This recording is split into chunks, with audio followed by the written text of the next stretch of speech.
మాకు కృష్ణుడు అంటే డెవోషన్ రా భయ్, బాలకృష్ణుడు అంటే మాకు ఇంకా ఇన్నోసెన్స్. ఆయన వెన్న దొంగతనం చేస్తుంటే మేము అది ఎంతో ఎట్లా చెప్పాలా నేను భక్తి రసంలో దాని గురించి. మన కల్చర్లో నైవేద్యం ఖచ్చితంగా వెజిటేరియన్గా ఉంటుంది.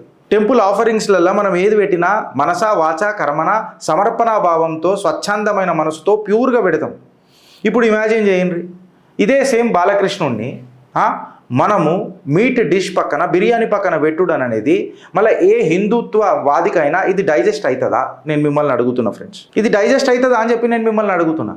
సోషల్ మీడియాలో ఒక పెద్ద విస్ఫోటన జరిగింది ఇది కంప్లీట్గా. రియాక్షన్స్ వచ్చినాయి మొత్తం ఏడుకాడికి.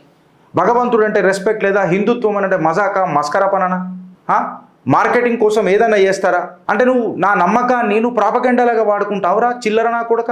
నీ అమ్మ నీ అయ్యా ఎట్లా కన్నారా నిన్ను? అసలు నువ్వు ఒక అమ్మాయి కుట్టినావురా నువ్వు ఫస్ట్. ఇట్లాంటి ముచ్చట్లు ఖచ్చితంగా వస్తాయి, ఎందుకంటే you are time and again insulting my faith యార్.